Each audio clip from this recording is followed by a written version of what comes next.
सुलू रसोईमध्ये तुमचं स्वागत आहे. ऑइल परफेक्ट, मसाला परफेक्ट आणि एक छोटीशी ट्रिक सांगते.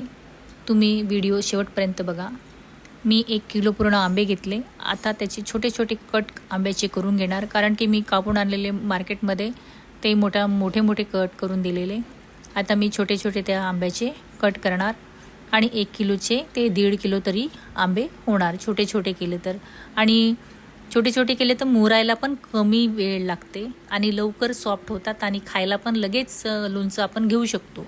3 दिवस 4 दिवसाची वाट नाही बघू शकत. 1 किलो आंबे घेतले, 4 चमचे तिखट घेतलं, लाल तिखट, 2 चमचे हळद घेतली, स्वादानुसार मीठ घेतलं, एक वाटी, आणि गूळ घेतला 1 वाटी, आणि अर्धा प्याला मी सरसोचं तेल घेतलं, आणि मोहरी घेतली मी पिवळी 1 वाटी, आणि धने घेतले मी अर्धा वाटी, आणि मोठी वाटी सोप घेतली, आणि मेथी दाणा घेतला.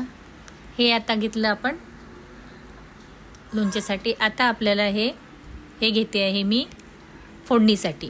ते घेतलं आहे मी हिंग आणि मोहरी घेतली, ते फोडणीला यायचे. आता आपल्याला काय करायचं, मिक्सरमध्ये पिवळी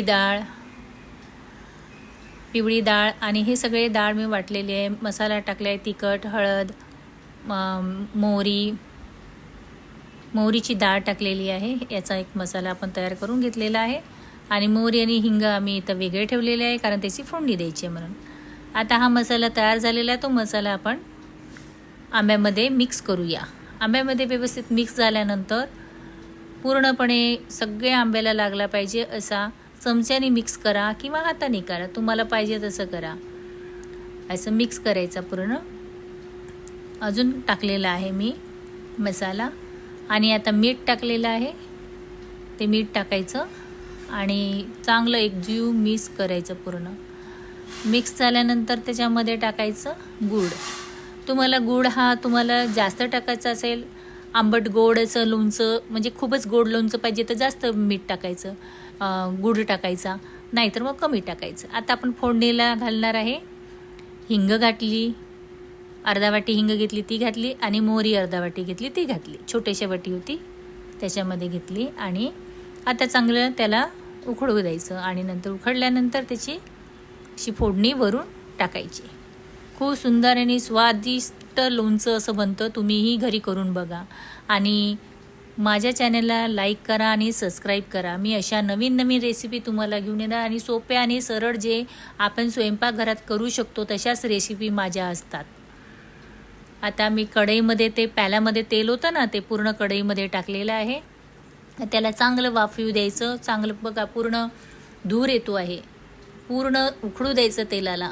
त्याच्यानंतरच ते लोणचं चांगलं टिकून राहतं. तुम्ही तेल जर जास्त गरम केलं नाही तर लोणचं लगेच लवकर 4-5 दिवसातच खराब होतं.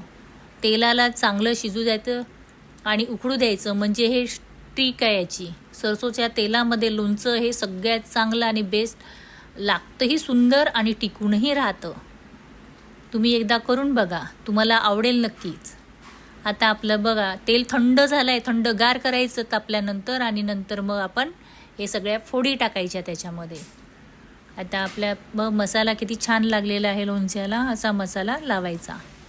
मसाला लावून झालं की त्याच्यामध्ये टाकायचं गूळ वरूनच टाकायचं, आणि फोडून टाकायचं. म्हणजे फोडलं की मग कसं थोडे थोडे तुकडे टाकले की मी ते लगेच मिक्स होतं, विरघळून जातं त्याच्यामध्ये.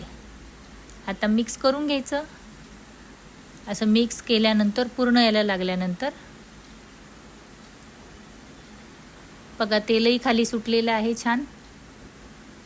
पूर्ण मिक्स करायचं, सगळ्या फोडी सगळ्यांना लागलं पाहिजे अशा मिक्स करून घ्यायचं पूर्ण. आता मिक्स झालं, याला आता झाकण लावून ठेवून देऊ. तोपर्यंत आपली बरणी धुवून तयार झालेली आहे, थोडी सुकवलेली आहे मी बरणी उन्हामध्ये. आणि आता आपण त्या बरणीमध्ये लोणचं घालूया. बरणीमध्ये पाणी पण नको, कोरडी बरणी पाहिजे, तरच ते लोणचं तेव्हाही टिकून राहतं. तेही एक ट्रिक आहे. लोणचं ओलसर नको, थोडी उन्हामध्ये तापवायची तरी चालेल. आणि हे लोणचं तुम्ही 1 वर्ष 2 वर्ष चांगलं टिकवू शकता. कारण माझे लोणचं मी नेहमी करते तर 1-2 वर्ष तर नेहमी हमखास टिकते. पण माझ्याकडे लोणचं लोणचंला खूप आवड आहे खाण्याची, म्हणून माझ्याकडे जास्त नाही, मी 2-3दा लोणचं बनवते आणि वेगवेगळ्या प्रकारचे बनवते. लिंबू आवळा मिक्स लोणचं बनवते. आता ओन्ली आंब्याचं लोणचं बनवलं आहे मी. तुम्हीही असे लोणचं बनवा. बघा किती छान दिसतंय.